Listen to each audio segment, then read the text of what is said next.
Уәде. Патша қыстыгүні түнде сарай айналасындағы күзетшілерді тексеріп жүреді. Бір күзетшінің қасына келіп одан: «Дала қатты суық қой.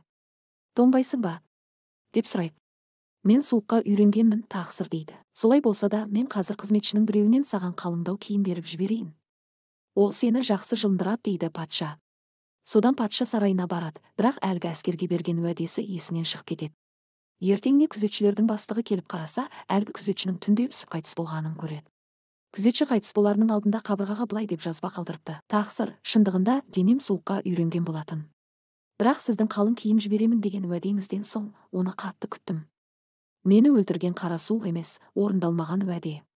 Міне, осы қысқа әңгімедегідей, өмірде уәде беріп, оны орындамаса, адамдардың сізге деген сенімі жойылады. Адамға жан бітіретін сенім.